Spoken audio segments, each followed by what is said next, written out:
brilliant Hercule Poirot, the world's most famous Belgian detective, created by Agatha Christie. This case is filled with twists, clever clues, and Poirot's signature little grey cells at work. Make yourself comfortable, and let's unravel this elegant puzzle together. And if you'd like, leave a quick comment and tell me where you're joining from. It's always a pleasure to know where our little detective community is tuning in from. Now let's get started. I must confess, it was with no small degree of satisfaction that I found myself leaning back in Lady Armitage's rather overstuffed armchair, gazing out at the rolling lawns of her Surrey estate.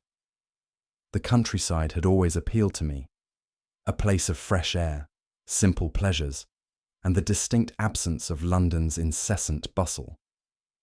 Poirot, of course, had no such affection for rustic surroundings.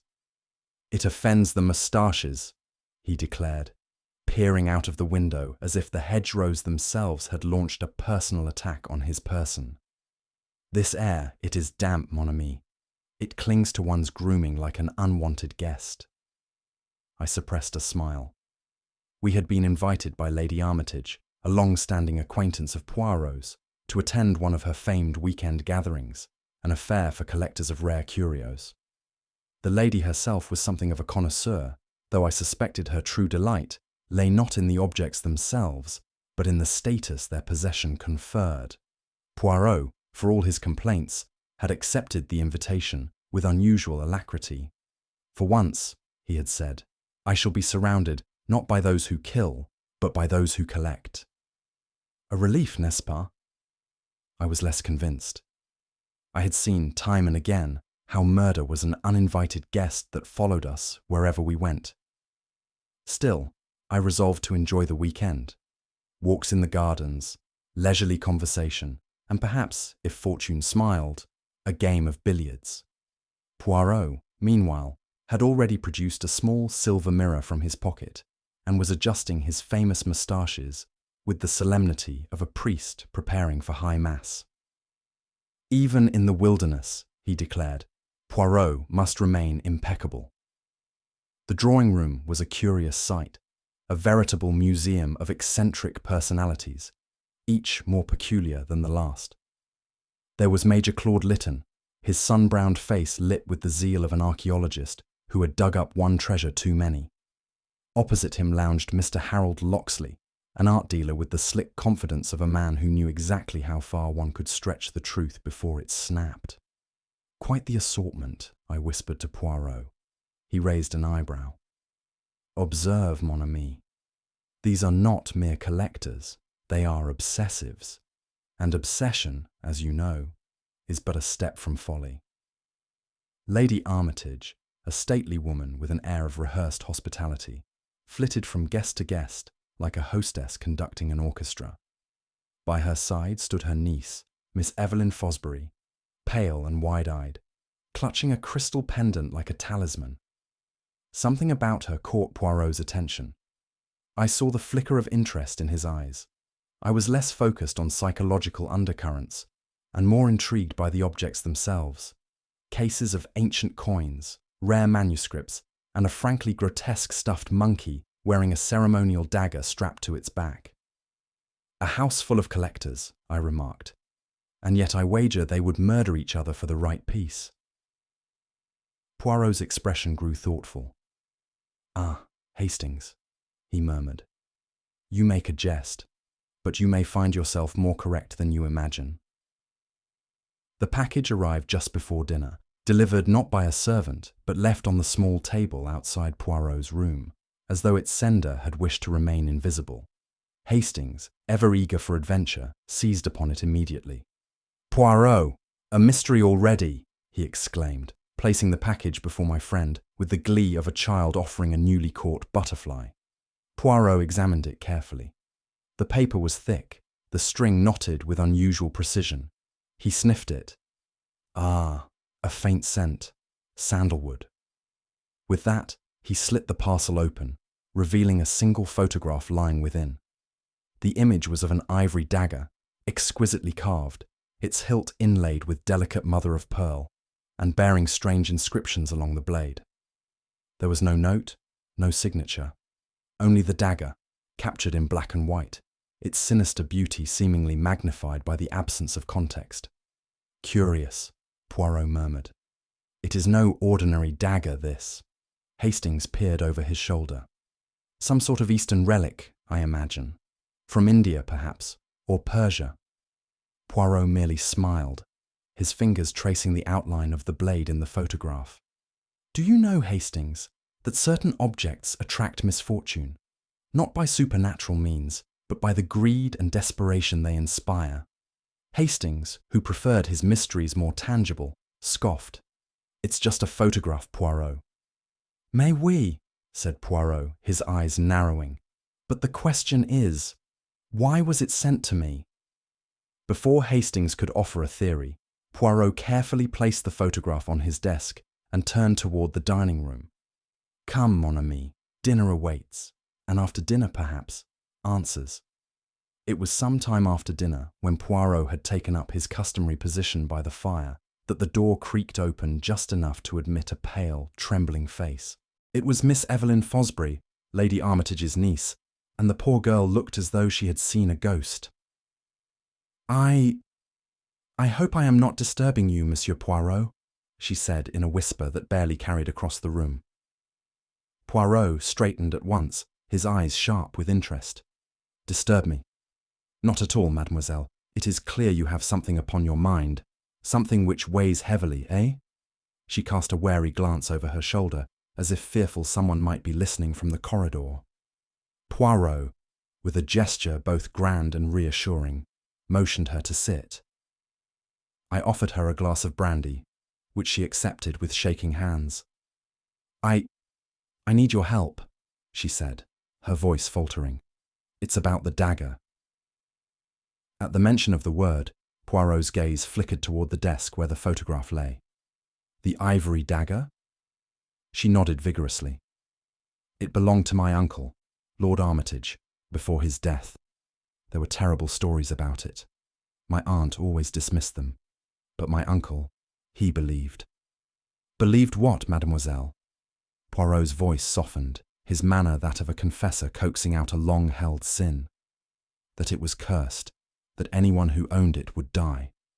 Her words hung in the air, and I felt an involuntary shiver run down my spine. Poirot, however, merely steepled his fingers. "Superstition, perhaps," he said mildly. "Or perhaps something more." "But it's back," Evelyn whispered. "I saw it, last week, in the cabinet where my uncle kept his treasures. It shouldn't be there. It was supposed to have been destroyed."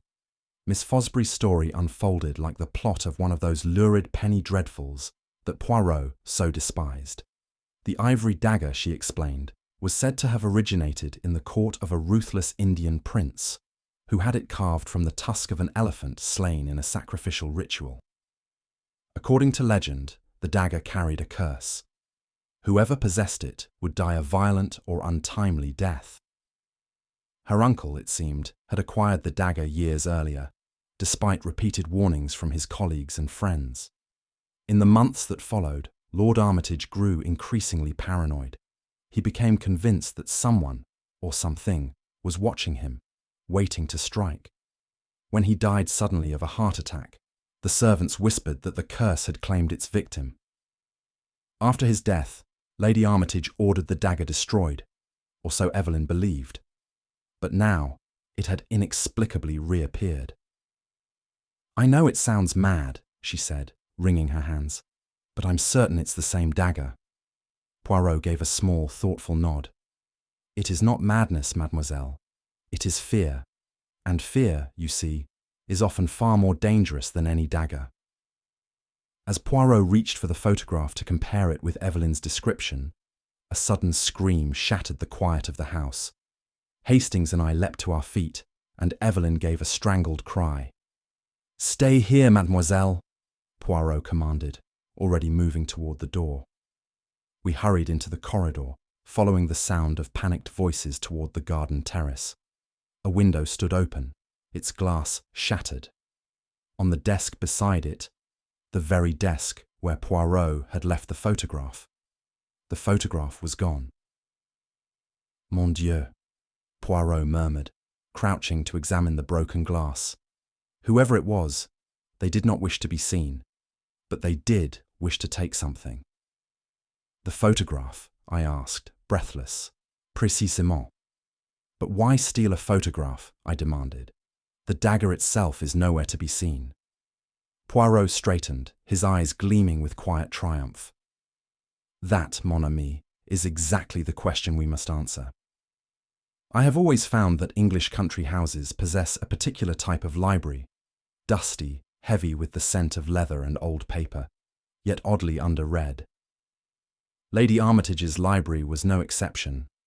The shelves sagged under the weight of imposing tomes on antiquities and travel, but the dust gathered on them suggested the books were more ornamental than educational.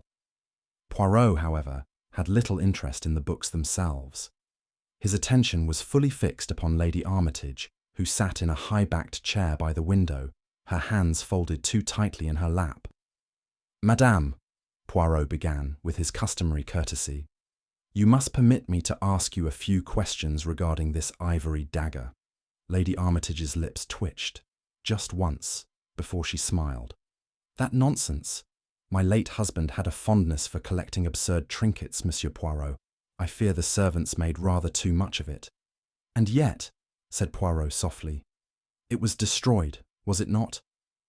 She hesitated. "It was disposed of after his death. Burned, I believe. Evelyn might know more. She was quite attached to her uncle." Poirot's fingers tapped lightly against the polished table. "Curious, is it not, madame, how often these objects of superstition refuse to remain destroyed?" Her smile stiffened. "Surely you don't believe that old tale? The curse, the deaths. It's all nonsense, of course." "Of course," Poirot agreed smoothly. "And yet, your hands, madame, they tremble. Is it because of nonsense?" Her fingers clenched so tightly her knuckles paled, but her voice remained calm. "You are very observant, Monsieur Poirot." "It is my little habit," Poirot said. "You see, I have found that when a person calls something nonsense, it is often the very thing they fear most." She rose suddenly, brushing imaginary lint from her sleeve. "I expect you and Captain Hastings wish to return to your investigations." "Ah, madame," said Poirot, rising with a bow, "we have barely begun." As we left the room, I glanced at Poirot. "She was hiding something," I said, feeling rather pleased with myself for spotting it. Poirot gave a small smile. "Mais oui, mon ami, she hides fear. But fear of what? That is the question." Miss Evelyn Fosbury was waiting in the morning room, clutching her crystal pendant as if it could ward off all evil. Her face was pale, her eyes red-rimmed with worry. She stood as we entered, her nervous energy filling the room. "I've told you everything I know," she said at once, her voice faltering. "About the dagger, about Uncle's death. What more can I possibly say?" Poirot eased into a chair, folding his hands neatly over his knee. "Mademoiselle, it is not what you know. It is what you feel that interests Poirot." She blinked. "Feel. Oui. You see, you are afraid, not merely of the dagger, no. You are afraid of what the dagger represents." She looked at me, helplessly. I don't understand." Poirot's smile was gentle. "Your uncle, Lord Armitage, he was a man who kept secrets, n'est-ce pas? Secrets you were never meant to know." Evelyn's breath caught. "I know he was frightened near the end. He was convinced someone was watching him, following him in the house. He said the dagger's curse had come for him." "And you believe this?" She nodded miserably. "How can I not? The dagger disappeared after he died. Aunt Beatrice said it was burned, but I saw it, with my own eyes, only last week, locked in the cabinet where Uncle kept it." Poirot's brow lifted. "Locked, you say?" "Yes, only Aunt Beatrice has the key. At least, that's what I thought." Poirot's fingers drummed softly on the arm of the chair. "And yet you did not speak of this until now." "Because—" She swallowed hard. Because I thought I was imagining it. Or worse. What if the curse was true? Poirot stood, offering her a reassuring smile. Mademoiselle, fear is often more dangerous than fact. But Poirot will discover the truth, and the truth you will see is far more logical than legend. Major Claude Litton occupied a corner seat in the smoking room, a half-drained whiskey at his elbow, and a pipe smouldering between his fingers. His military bearing was still evident, though softened by years of retirement and a rather alarming waistline. When Poirot and I entered, he rose stiffly and saluted Poirot in an exaggerated fashion. "Always wanted to meet you, sir," he boomed. "Heard all about you from Colonel Race. Said you had the brain of a blasted magician." Poirot bowed modestly. "Ah, the Colonel. He is too kind. But come, Major, we must speak of the dagger." The Major's expression shifted from hearty bonhomie to hungry fascination. "That piece, devilish beauty that. Saw it once, years ago, when Armitage still had it on display. Finest work I'd ever seen. Eastern craftsmanship at its peak." "You coveted it, perhaps?" Poirot's voice was mild, but his gaze was hawk-like. "Of course I coveted it," Litton barked. "I made Armitage all sorts of offers. Cash, trades, even a rare Mughal scabbard I knew he'd want. But he wouldn't budge." "And why do you suppose he kept it?" Poirot asked softly. The Major's brow furrowed. "Sentimental rot, I expect. Though, between you and me, he was afraid of it by the end. Used to lock it up at night. Said it had a life of its own." "And yet," Poirot said, "you say you saw it recently." Litton's face reddened. "Well, I might have peeped a bit, through the cabinet glass. Old habits die hard." Poirot leaned forward. "And last night, Major, where were you between 10 and 11? Litton hesitated, then laughed awkwardly. "Asleep, of course." Poirot's smile was small and enigmatic. "Major, you are a poor liar." Dr. Edwin Marsh was a thin, grey man who seemed permanently hunched, as though the weight of his profession had physically bowed him. He welcomed us into his study with reluctance, his fingers worrying at the edges of his cuff. "Routine inquiry, I imagine," he said, attempting a smile that failed entirely. "Routine but essential," said Poirot. "You signed the death certificate of Lord Armitage, did you not?" "Heart attack," said Marsh quickly. "Very straightforward." "And yet," Poirot murmured, "I understand Lord Armitage was convinced that something sinister awaited him. Did he confide his fears to you, perhaps?" Marsh's hands twitched. "I'm a man of science, Monsieur Poirot. My role is to deal with facts, not fancies." Poirot inclined his head. "But facts, they are not always what they seem." There was a silence, uncomfortable and heavy. "You see," Poirot continued, "fear does strange things to the heart. It makes the pulse quicken, the hands sweat, the sleep disappear. Tell me, Doctor, did you notice any physical symptoms of fear in Lord Armitage during his final weeks?" Marsh's mouth opened, then closed. "He was agitated," he admitted. "He mentioned a shadow in the hall more than once. I prescribed something to calm his nerves." "And yet, he died of the heart?" Poirot asked. "That's not uncommon, Monsieur Poirot. Stress can—" "Mais oui," Poirot interrupted. "Stress, or something else." Marsh rose abruptly. "I have patients to see." Poirot stood as well, his expression serene. "One last question, Doctor. On the night of the disturbance, you claim to be reading in your room. May I ask what you were reading?" Marsh's face drained of colour. I can't recall." "Curious," said Poirot, "because no book was found in your room." Harold Lockxley greeted us in the billiard room, where he was engaged in a solitary game, the tip of his cue stained with chalk. He was a lean man, all angles and sharp edges, with the manner of someone who liked to know exactly how far he could push his luck. "Ah," he said brightly, "the great Monsieur Poirot.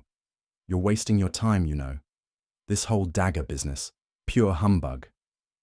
"Is that so?" Poirot said mildly. And yet you are yourself a man who deals in such objects. Lockxley grinned. Deal in them, yes. Believe in them? Not for a second. Perhaps, Poirot said, but you were known to have authenticated the dagger for Lord Armitage. Only in a manner of speaking, said Lockxley. I provided a provenance, a story, a little magic dust. You understand.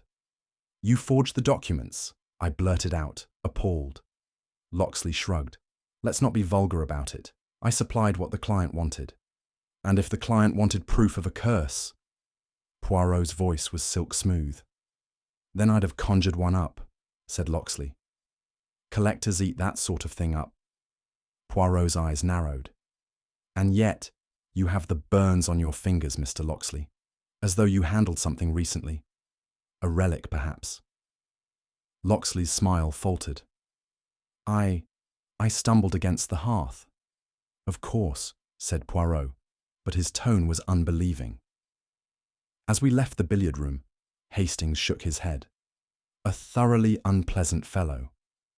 Ah, but useful, said Poirot cheerfully. He lies, certainly, but not always about the right things. We found Mrs. Beatrice Armitage in the morning room, her embroidery frame before her, though her needle had made little progress. She had the air of a woman accustomed to repressing emotions rather than expressing them, and her thin lips pressed even tighter at our approach. I assume you wish to speak about this silly dagger business, she said, before Poirot had uttered a word. Madame, Poirot said smoothly, you perceive all. It is a talent most admirable. She sniffed. A lifetime of managing difficult men, Monsieur Poirot. Poirot seated himself opposite her, his posture immaculate. And Lord Armitage, he was difficult. Her fingers twitched. Obstinate. Foolishly sentimental about his collection, especially that dreadful dagger. It gave me the creeps, sitting there in its case, with its wicked little blade and all those ghastly stories. And yet, Poirot said gently, you permitted him to keep it. She gave a brittle smile. Permitted? I had little say in the matter. My husband's passions were not to be interfered with. Collectors, Monsieur Poirot, are a breed apart. They marry their treasures first, their wives second. Poirot nodded sympathetically. Ah, but after his death, the dagger was, what was the word? Destroyed. So I was told, she said, her voice almost too casual. I gave instructions to the servants. And yet mademoiselle, your niece, she claims to have seen it only last week. Her needle jabbed sharply into the fabric. Then Evelyn was mistaken. Perhaps. Poirot's tone was neutral. And on the night of the disturbance, madame, you took your customary tonic? Yes, she said firmly. I always do. Sleeping in this house is impossible without it. And the bottle? Poirot's gaze sharpened. It was... where? She hesitated just long enough for Poirot's smile to grow. It was on my nightstand, I believe. Curious, Poirot murmured. Because the bottle, it is missing. Back in Poirot's room, the little man paced, his hands linked behind his back, his head cocked slightly to one side, a posture I recognized as the birth of a grand theory. I stood by the window, peering out at the moonlit lawn, where the broken window still gaped. We have, Poirot announced, a muddy footprint outside the window. Which fits no one, I added. Précisément. Poirot's eyes gleamed. It is too large for Evelyn, too narrow for Litton, too shallow for Marsh, and too neat for a thief in haste. Curious, is it not? More curious is the fragment of ivory we found in the hearth, I said. Why try to burn something if it was already destroyed? Poirot beamed. You see, mon ami, you are thinking, if not quite observing. He produced a list of conflicting statements. Evelyn saw the dagger. Mrs. Armitage swore it was destroyed. Major Litton claimed it reappeared in his room. They cannot all be true, I said. Non, said Poirot. And yet they all believe they are telling the truth. How can that be? Ah, Poirot tapped his temple. Because truth, my friend, is a matter of perception. It was well past midnight when the house was roused again, this time by a crashing sound from the study. Poirot and I hurried downstairs, arriving just behind Lady Armitage, who clutched a candle in her trembling hands. Inside the study, sprawled across the rug, lay Major Litton, his right hand bloodied, his breathing shallow. Clutched in his hand was the ivory dagger itself, its once pale blade stained dark with blood. "Good heavens!" I exclaimed. "The dagger! It's real!" Poirot knelt beside the Major, gently prying the weapon from his grip. His expression was serene, almost amused. "Mon ami," he said quietly, "the curtain rises on the true performance." "What do you mean?" I demanded. Poirot merely smiled. "The dagger. It has been used at last. But for what purpose? Ah, that is what we shall discover." As the servants gathered, whispering and pale-faced, Poirot stood, the dagger balanced delicately between his fingertips. "Ladies and gentlemen," he said softly, "the game is afoot." Evelyn Fosbury sat rigid in her chair, her hands gripping the armrests with such force that her knuckles had turned white. The sight of the bloodied dagger being carried from the study seemed to have unravelled her completely. Her wide eyes fixed on Poirot, as though the little man alone stood between her and some impending doom. "Calm yourself, mademoiselle," Poirot said softly with a courtly bow. "Poirot, he is here, and all will be well." "Will it?" she whispered. "You don't understand. This house, this dagger, it's cursed. It killed my uncle and now it's started again." "Nonsense!" I declared. "Surely you don't believe that." Poirot lifted a hand to silence me, his gaze remaining firmly on Evelyn. "Mademoiselle," he said gently, "it is not a curse that frightens you. It is the knowledge that someone wants you to believe in the curse. That is altogether different." She shook her head violently. "You weren't here when my uncle was alive. You didn't see what he became, how he paced the halls at night, clutching his chest, jumping at shadows.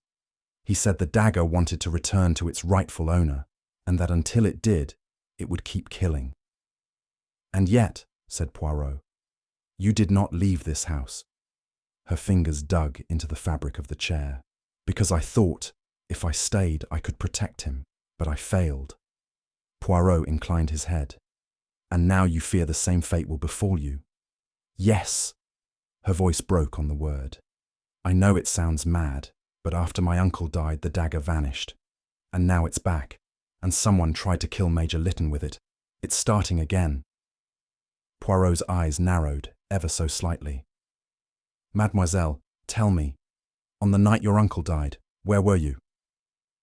"In my room," she said quickly. Too quickly. "Ah." Poirot's smile was small but sharp. "And yet, the maid saw you outside his study." Evelyn paled further. I only wanted to check on him." "Because you feared someone else was in the house?" Poirot asked. "Yes," she whispered. "I heard footsteps. But when I opened the door, there was no one there." Poirot sat back, fingers steepled. "Very good, mademoiselle. But one last thing. You saw the dagger last week. Did you touch it?" "No," she said. "I was too afraid." "Ah," said Poirot. "Fear. It is a dangerous companion, mademoiselle. It blinds the eyes, it deafens the ears, and it makes one believe in ghosts." Major Litton was in a far less heroic state than usual when Poirot and I visited him the next morning. His hand was bandaged, his complexion grey, and his swagger had been thoroughly extinguished. He sat propped up in bed, scowling at the ceiling as though it had personally betrayed him. "This is absurd," he growled as we entered. "Being ambushed in one's own host's house. What is the world coming to?" "Indeed," said Poirot smoothly, settling into a chair beside the bed. "The question, Major, is who ambushed you, and why?" Litton glowered at the blankets. "I don't know, do I? I heard a noise, thought it might be a burglar, went down to the study, and before I could turn the blasted light on, something rushed at me. Something, I asked. Or someone? The Major shook his head. Couldn't see a thing. It was like a... He hesitated, then laughed bitterly. You'll think me mad, but it felt like a shadow, not a man. Something cold and heavy slammed into me, and next thing I knew, I was on the floor with that damned dagger in my hand. Poirot's expression remained impassive. And you remember nothing more? Only that cursed scent, Litton muttered. Scent? Poirot's eyebrows lifted. Yes, something like sandalwood. Reminded me of the old East. I hadn't smelled it in years. Poirot's fingers drummed lightly on his knee. Curious. And another thing, Litton went on, his voice lower now. Just before I passed out, I swear I saw a face in the window, not clearly, but enough to know I wasn't imagining it. Describe it, Poirot said sharply. Litton shook his head. Couldn't. It was gone in a flash, but there was something familiar about it, like a face you half remember from a dream. Poirot stood, adjusting his cuffs. Merci, Major. You have been most helpful. That's all you wanted? Litton seemed astonished. No questions about my movements, my enemies, my debts? Poirot's smile was faint. You are not a man of subtlety, Major. If you had wished to steal the dagger, you would have walked into the room and taken it. He turned to leave, then paused. One last question. Before the attack, had you touched the dagger? Litton snorted. Course not. I might covet a treasure, but I'm not superstitious. Poirot's gaze sharpened.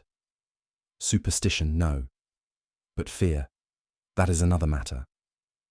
As we left, I whispered, Do you believe him?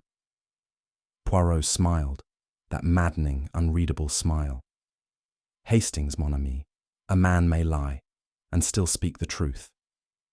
Dr. Marsh received us in his consulting room, though it was clear from the disarray of papers and the faint smell of stale tobacco that very little consulting had taken place that morning.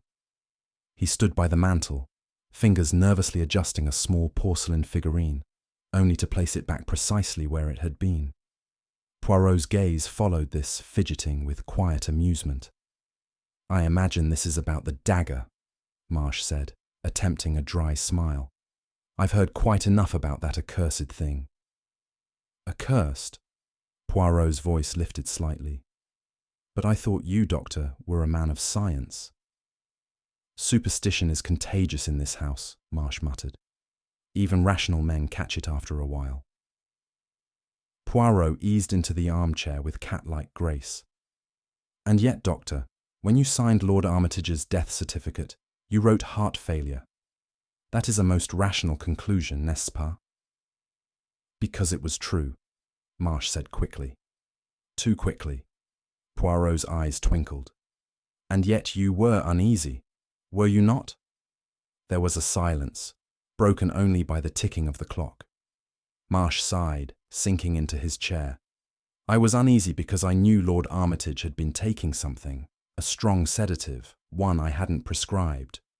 Ah, Poirot clasped his hands. And yet you said nothing. I couldn't prove it, Marsh admitted.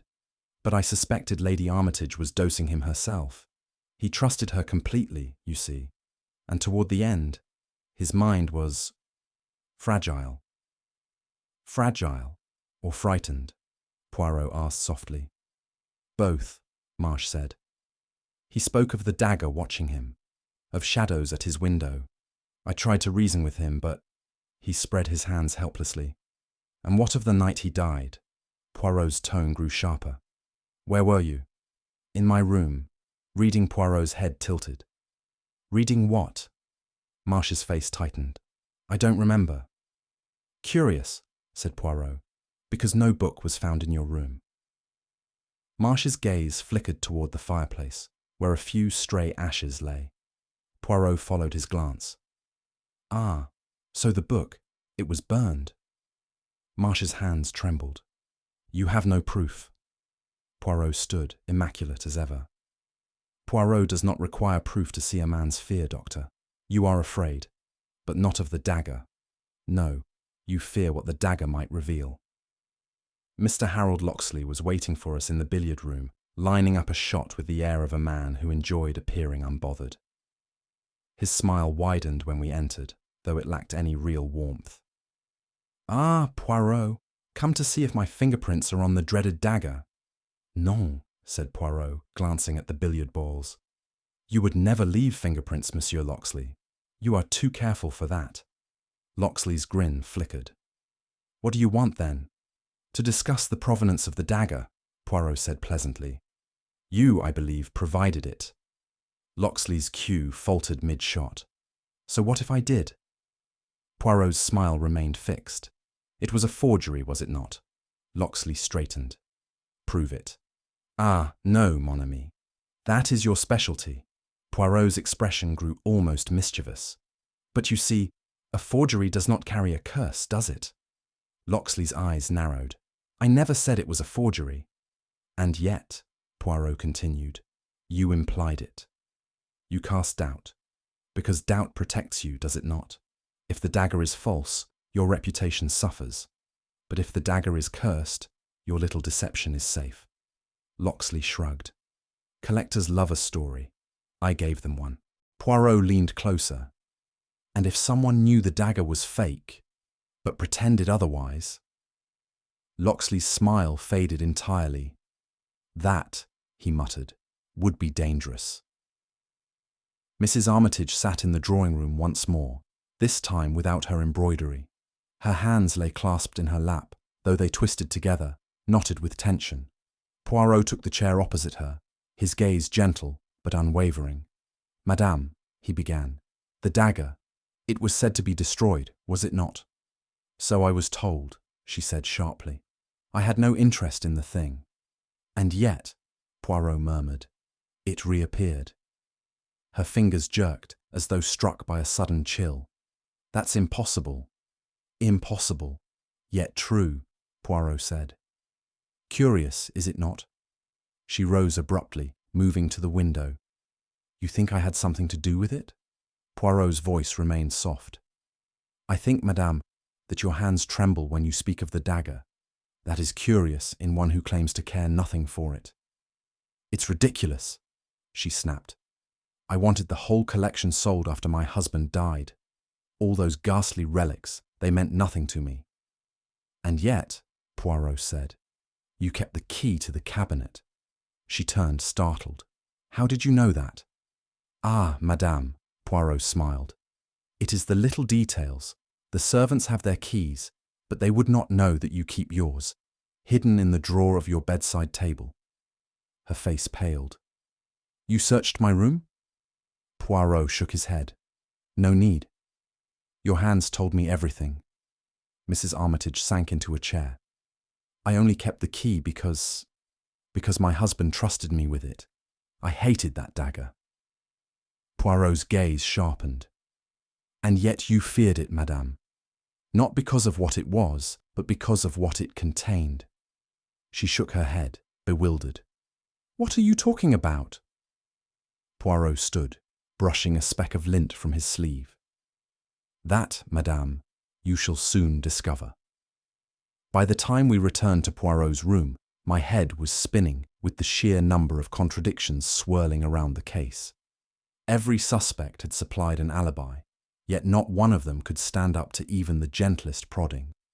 Poirot, on the other hand, seemed to thrive on the confusion.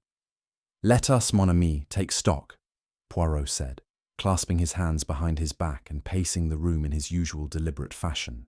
"We have here not merely one lie, but a most charming tapestry of deception." He began ticking off the points on his fingers. "First, Miss Evelyn Fosbury.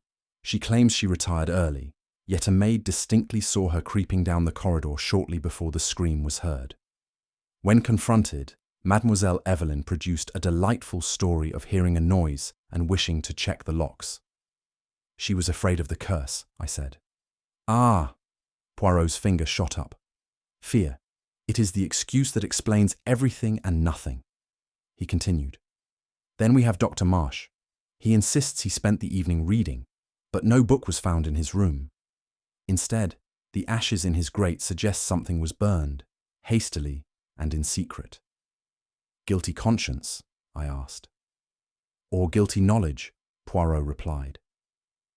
Next, he moved to Mrs. Armitage. She insists she took her usual sleeping tonic, yet the bottle has mysteriously vanished. Someone could have taken it, I offered. Exactement, said Poirot. But who, and why? And finally, Poirot concluded, there is Mr. Lockxley, who claims to have spent the evening playing billiards alone. Yet his fingers are burned, and the only fire that night was the one in the study's hearth, where a fragment of ivory was found. You mean he tried to burn the dagger? I said. Poirot smiled indulgently. Hastings, mon ami, you rush to conclusions with the enthusiasm of a racehorse who sees the finish line but overlooks the fence before him.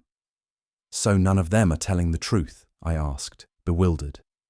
Non, said Poirot, but the true genius lies in discovering not only that they lied, but why. I slumped into a chair, thoroughly overwhelmed. Poirot, I can usually follow your logic. Well, at least half of it. But this time I'm hopelessly lost. Poirot's moustache twitched with amusement. Ah, my poor Hastings, you are caught in the web of misdirection, n'est-ce pas? Every single person has something to hide, I said, but none of these secrets seem to fit together. It's as though we have 5 puzzles, and none of them match the picture on the box. Poirot raised a finger. You have made, mon ami, the classic error. You assume they are all hiding the same thing. I blinked. Aren't they? Non, Poirot said with a smile. Each person guards a different secret, entirely separate. And it is precisely because they are hiding different sins that they look so uniformly suspicious. That makes no sense at all, I declared. Patience, Hastings. Poirot will tie it together, like the bow on a perfect gift. Poirot walked to the window, gazing out at the moonlit garden with an expression I could not quite read. There is one thing you must understand, mon ami, he said quietly. This dagger, it is not merely a weapon. Not a weapon, I repeated. No, Poirot's eyes glittered. It is a promise, a symbol of something too dangerous to be spoken aloud, a secret that someone has guarded for years. But secrets, Hastings, they have a habit of slipping into the light, and when they do, he gave a small shrug, they always bring death with them. The drawing room at Armitage Hall had undergone a transformation. The usual air of languid refinement had given way to an almost courtroom-like solemnity, with each suspect perched uneasily on the edge of their seat. Lady Armitage's normally composed hands trembled faintly around her lace handkerchief. Evelyn sat rigid, her wide eyes darting from face to face, while Dr. Marsh's fingers fidgeted restlessly with his watch chain. Major Litton, bandaged and sullen, stared at the floor. Harold Lockxley alone seemed outwardly calm, though the restless tap of his foot betrayed his inner disquiet. At the centre of the room, placed upon a small velvet-covered table like some unholy relic, lay the bloodied ivory dagger, its carved handle gleaming under the light of the chandelier. Poirot stood beside it, his hands linked neatly behind his back, his moustaches groomed to perfection, his face the very picture of composure. I stood slightly behind him, notebook in hand, though what exactly I intended to write, I could not say. Mesdames et messieurs, Poirot began, his voice soft but commanding. I have gathered you all here because at last I can reveal the truth about the dagger, about the murder that was never meant to be discovered, and about the secrets this house has guarded for too long. A faint gasp came from Evelyn, but Poirot ignored it, raising a hand for silence. There has been, from the beginning, a campaign of confusion, he continued. Every one of you has told me some small falsehood, for reasons both selfish and foolish. But lies, they are like the cheap varnish on a forgery. They crack under the light. He stepped toward the table, his fingers hovering above the dagger. This dagger has been the center of your fears, your greed, your ambitions, and your crimes. And yet, it is not the dagger itself that holds the truth, but what it has been used to conceal. He glanced around the room, allowing the tension to mount. One of you planted this dagger in the hand of an innocent man to divert suspicion from the true culprit. Major Litton's head jerked up. Innocent? Oui, Poirot said, his gaze sharp. For the Major, he is many things: a fool, a braggart, and a hopeless romantic for lost treasure. But he is no murderer. There was a stunned silence. Poirot smiled faintly. Shall we continue? I must admit, I felt an almost childish sense of relief at Poirot's opening gambit. This, I thought, was the familiar stagecraft I had seen so many times before. Poirot would pull some clever sleight of hand, produce an overlooked footprint or a misplaced letter, and the matter would be neatly solved before supper. Poirot turned slightly toward me, his eyes glittering. Mon ami, I see your mind whirring like a clock just wound. You expect me to pull a rabbit from my sleeve, oui? Well, I said awkwardly, something of the sort. He shook his head with mock sorrow.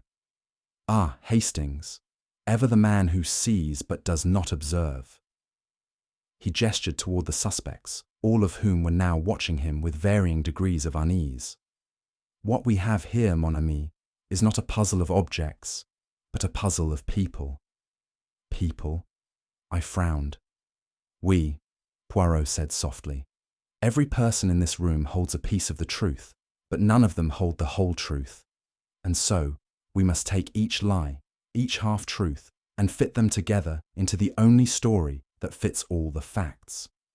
I was about to protest, but Poirot's gaze sharpened. There will be no trick this time, Hastings, only the method of Poirot. And with that, he turned back to the suspects. I swallowed hard, realizing I was as much in the dark as they were. Poirot stepped toward Major Litton, who looked both bewildered and faintly insulted to be described as innocent. Major, Poirot began, on the night in question, you were attacked in the study. That much is true. You believe you were struck by a shadow, a presence you could not name. Litton nodded. Felt like something came out of the dark itself. Ah, Poirot said, but no, mon cher Major. It was no spirit. It was a very flesh and blood human. He turned to the others. Someone lured the Major downstairs, perhaps with a faint noise, a footstep, a whisper outside his door. The Major, ever the gallant soldier, went to investigate, and there, in the darkened study, someone struck him, but not to kill. Litton frowned. What do you mean? They needed you to be found, Poirot explained. With the dagger in your hand, it was a frame, a clumsy one, but effective enough to muddy the waters. But why me? Litton protested. Because you were the easiest to discredit, Poirot said smoothly. You openly coveted the dagger. You tried to buy it many times. You knew its history, and thus you were the perfect scapegoat. Lady Armitage gave a soft gasp. But who? Poirot raised a hand. Patience, madame. We are not yet at the final act. He returned his attention to the Major. What is most curious, mon cher Major, is this. After the blow, you smelled something, did you not? Litton's brow furrowed. Sandalwood. Exactement, Poirot said. The very scent associated with the dagger itself. But no, mon ami, that scent was not supernatural. It was deliberately placed to enhance the illusion. Poirot's eyes scanned the room. And who, mes amis, would know how to stage such a scene? Who would know the dagger's legend so well that they could use it like a weapon? He let the question hang in the air. The silence grew thick. I found myself holding my breath. Then Poirot smiled. The answer, mon ami, is the person who has lived with that dagger's secret the longest. Poor Evelyn Fosbury sat as though carved from stone, her pale hands clasped tightly in her lap. She had barely moved since the gathering began, her wide eyes fixed on the ivory dagger gleaming under the chandelier's glow. Poirot turned to her with unexpected gentleness. Mademoiselle, you have been afraid for so long that you no longer know how to feel anything else. I tried to warn everyone, Evelyn stammered. I knew the dagger would bring disaster, just like before. Non, said Poirot softly. It was not the dagger that brought disaster. It was fear itself. And that fear, mademoiselle, was very carefully cultivated by someone who wished to keep you too frightened to ask questions. Evelyn's brow furrowed. What do you mean? Poirot's hands fluttered delicately. You were told the dagger was destroyed, but you saw it, did you not? Yes, she cried. I saw it in the cabinet just days ago. And so you believed the curse had returned? Yes, she whispered. But what you saw, mademoiselle, was exactly what someone wanted you to see, Poirot said. A carefully staged illusion designed to paralyze you with fear. If you were too frightened to think clearly, you would never question the real events surrounding your uncle's death.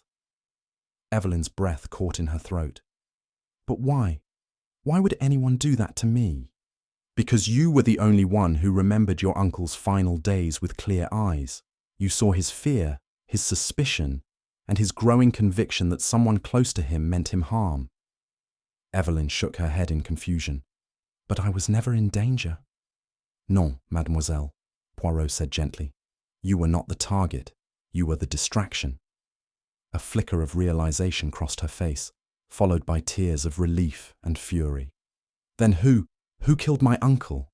Ah, said Poirot, that we are about to uncover. Poirot's attention shifted to Dr. Marsh, who had shrunk visibly into his chair, his fingers nervously twisting his watch chain. Monsieur le Docteur, Poirot began, his voice smooth.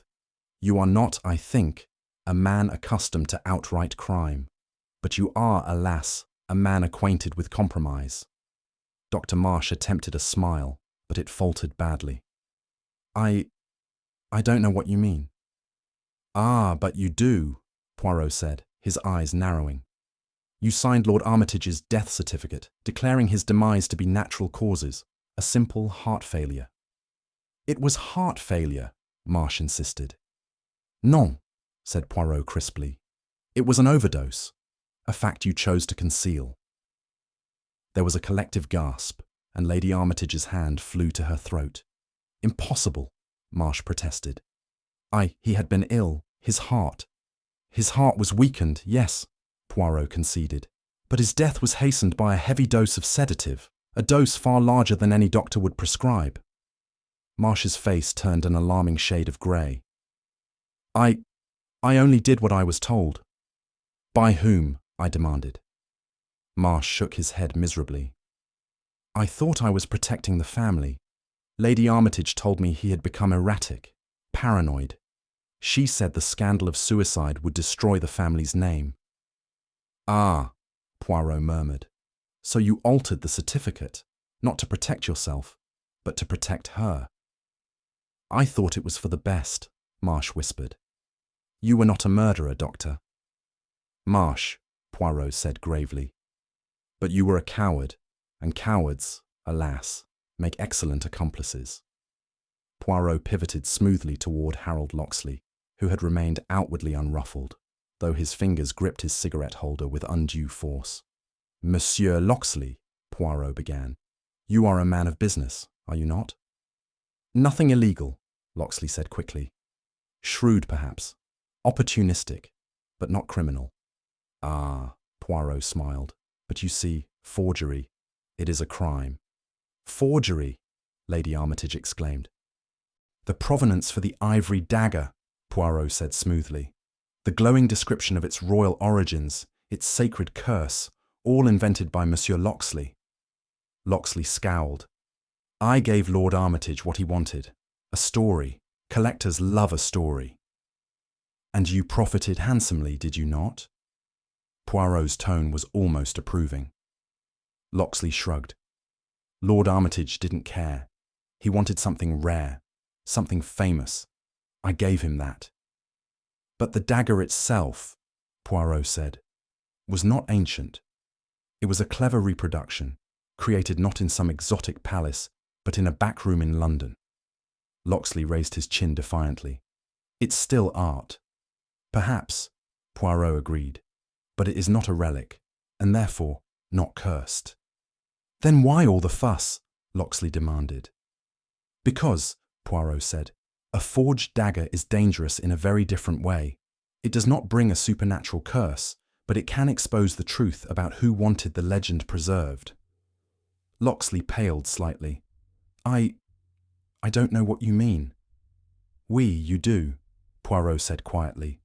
You knew the dagger was a fake, yet someone was desperate to make everyone believe it was real. But who? I asked, thoroughly confused. Poirot's smile was like a cat's. Ah, mon ami. That is the most important question of all. All eyes turned to Mrs. Beatrice Armitage, who sat composed, her hands neatly folded in her lap. Only Poirot, with his unfailing eye, could see the faint tremble in her fingers and the tightness around her mouth. To anyone else, she looked merely annoyed by the proceedings. But Poirot knew better. Madame, Poirot began, it is at last time to speak the whole truth. I have told you everything I know, she said coolly. This obsession with the dagger is absurd. Non, said Poirot sharply. It is not the dagger that matters, but what the dagger contained. She stiffened, but said nothing. Years ago, Poirot continued, your husband, Lord Armitage, was in possession of a certain letter, a letter which, had it been discovered, would have caused a scandal most profound. A letter. Mrs. Armitage's tone was dismissive, but her knuckles had turned white. Oui, Poirot said. A love letter, written by your husband to a woman long before you became his wife. That woman was Evelyn Fosbury's mother. Evelyn gave a startled cry. My mother? Precisely, said Poirot. Your mother and Lord Armitage were once very much in love, until circumstances and perhaps ambition led them apart. But Lord Armitage kept that letter, a sentimental relic of a love that could not be. This is ridiculous, Mrs. Armitage snapped. Ridiculous, non, said Poirot calmly. For that letter, madame, it was hidden, sealed away in the hollow hilt of the ivory dagger. There was a collective gasp. Mrs. Armitage's face drained of all colour. Years ago, Poirot went on, your husband threatened to update his will, to leave a considerable sum to Evelyn, perhaps even a confession of his old regard for her mother. This, madame, you could not allow. That's a lie! Mrs. Armitage's voice shook, but it lacked conviction. You killed him, Poirot said softly. You staged a heart attack, knowing Dr. Marsh would be too afraid to question your version of events. And after his death, you swore the dagger was destroyed, because you knew it held the one piece of evidence that could unravel everything. The room fell into stunned silence. Mrs. Armitage's hands trembled violently now, her mask of dignity slipping at last. Poirot walked to the table where the dagger lay, picking it up with careful reverence. This dagger, he said, turning it in his hands, was never a weapon of murder. It was a vessel of truth. With a deft movement, he pressed a nearly invisible groove along the hilt. A faint click sounded, and a thin compartment slid open, no wider than a folded slip of paper. From this hiding place, Poirot withdrew a small yellowed envelope, its edges curled with age. Behold, he said softly, the letter. He held it up for all to see. The words of a man who loved, and a love story that, had it been discovered, would have shattered the reputation of Mrs. Armitage. This, madame, is what you killed to hide. Mrs. Armitage let out a low, animal-like moan, her carefully maintained composure crumbling at last. Poirot sighed. Madame, the past, it has a way of resurfacing, no matter how deeply one tries to bury it. Poirot turned to the room with theatrical flair, placing the letter gently on the table beside the dagger. You see, mes amis, he said, murder is never truly about weapons. It is about fear. And in this case, the fear was not of a curse, but of a secret that Madame Armitage could not allow to see the light of day. He tapped the dagger's hilt once more. And so, the dagger became not a relic, but a key, the key to the truth. Hastings, still struggling to keep pace, shook his head. But Poirot, how did you know it was Mrs. Armitage? Ah, mon ami, Poirot smiled. She gave herself away at the very beginning, when she first saw the photograph of the dagger. The photograph? I repeated. Oui, said Poirot. She flinched.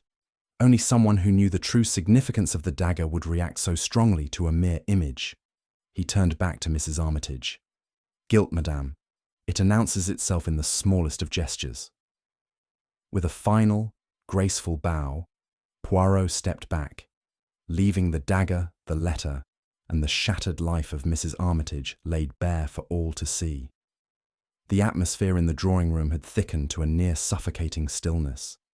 The other suspects were seated in anxious silence, eyes darting between Poirot and Mrs. Beatrice Armitage, who remained unnervingly composed, at least on the surface. Her hands, once neatly folded in her lap, were now twisting the hem of her gown with an almost invisible intensity. Poirot's voice, soft and measured, broke the silence. Madame, I have explained all that has transpired. The fears, the deceit, the illusions. Now, it is time for you to speak. For a long moment, Mrs. Armitage said nothing. Her gaze was fixed upon the dagger resting on the table, her face pale, her lips drawn into a tight, quivering line.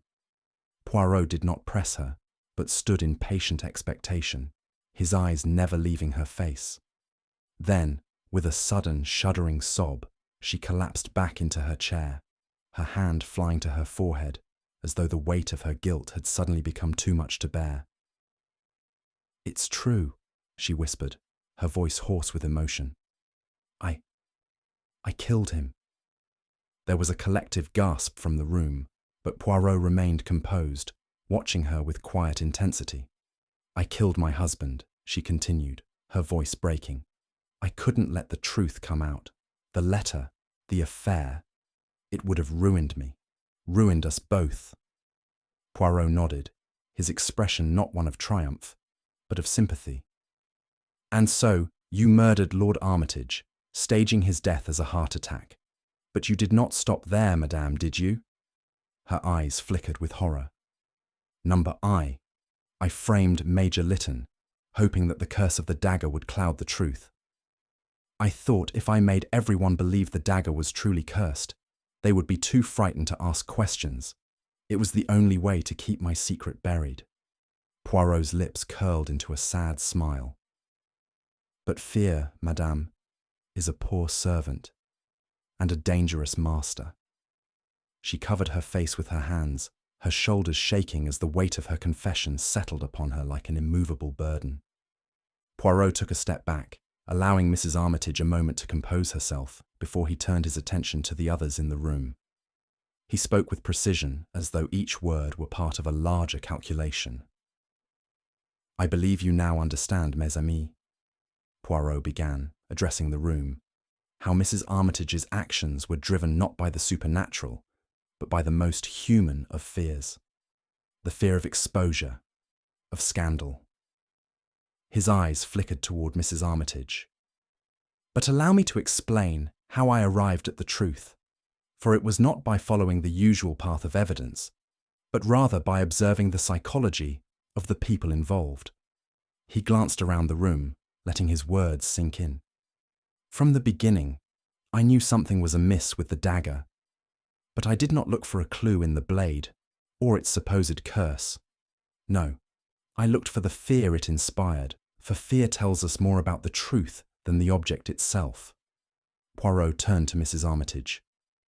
"The first clue, madame, came when you saw the photograph of the dagger. It was a small thing, a slight twitch of your hand, but it was enough. Fear, you see, has a way of revealing itself in the smallest gesture." He nodded at Evelyn, who sat with wide eyes, listening intently. "And then, madame, there was your refusal to touch the dagger. A woman who had no connection to a cursed object would not have flinched at such a thing.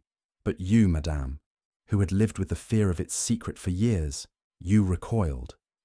Finally," Poirot continued, "there were your contradictory statements.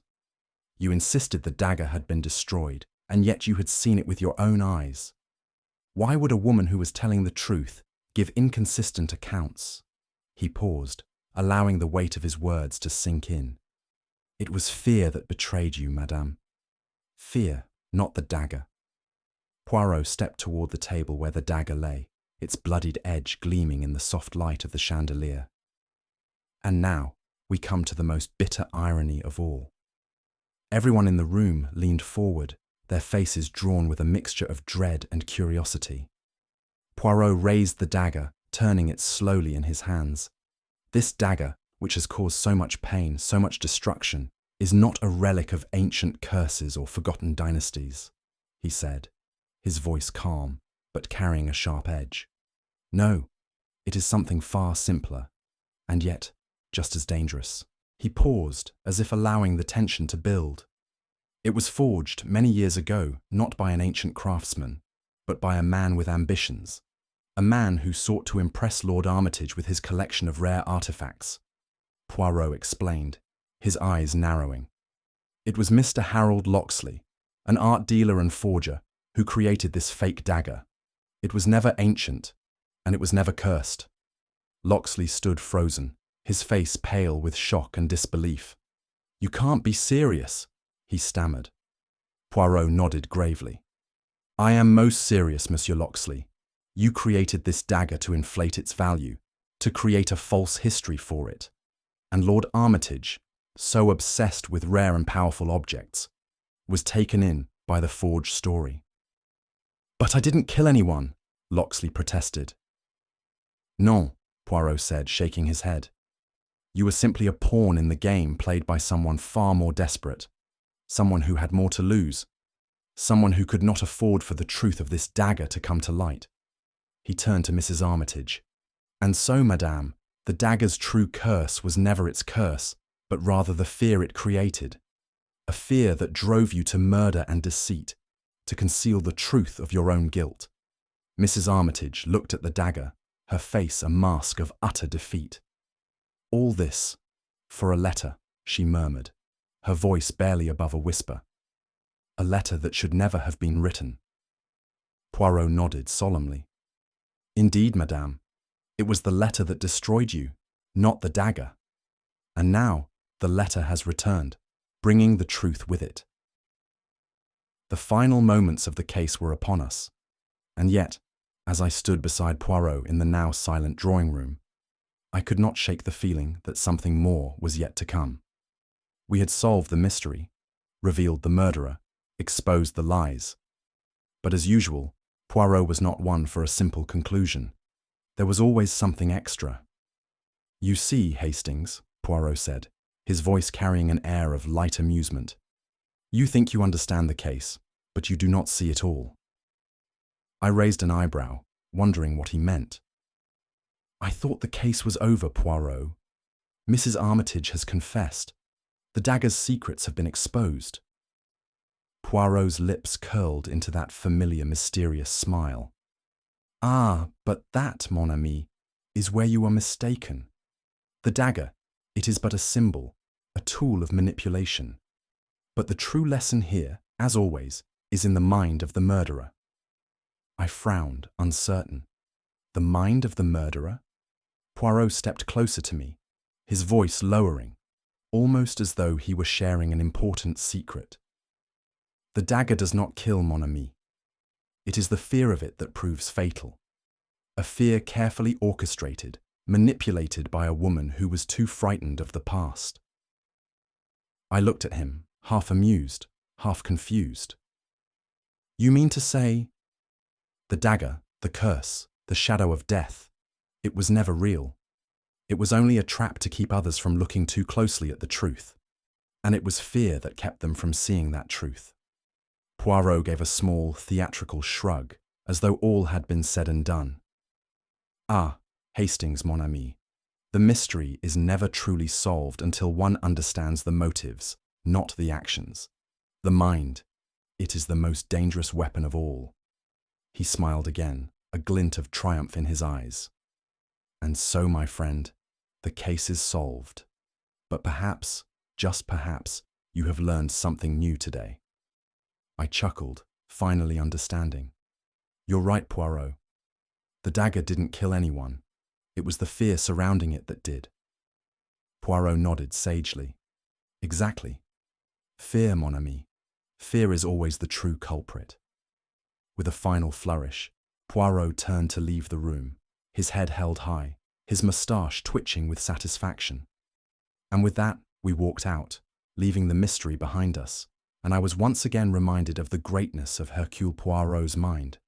Sharp, calculating, and always with the final witty remark. As the last of the suspects filed out, and Poirot's triumphant figure lingered in the dimly lit room, a silence settled. There, in the quiet aftermath of the mystery, Poirot's words echoed in the air. Poirot. The mind, mon ami, is the true instrument of justice. It is not the dagger that kills. It is the fear surrounding it that does. Always remember that, Hastings. I nodded, but couldn't help myself from adding with a grin. Hastings. Ah, Poirot. So the real murderer wasn't the dagger itself, but all the things people were afraid of, their pasts and the truth. Poirot's smile was as sharp as ever. Exactly, mon ami. Fear does the work that we, the detectives, must undo. In the end, the truth always comes to light. As we walked away from the case, I couldn't help but reflect on how, once again, Poirot's extraordinary mind had untangled a mystery with such ease and elegance, proving once again that nothing, not even the darkest secrets, can remain hidden for long. What do you think was the biggest clue that revealed the true motive behind the murder? Was it the dagger's supposed curse, the hidden letter, or something more subtle? If you enjoyed this Hercule Poirot mystery, don't forget to like, share, and subscribe. Your support helps us bring more detective stories to life every day. Stay tuned, because more thrilling Poirot mysteries are coming your way soon, where Poirot's sharp mind will uncover even more secrets and unexpected twists.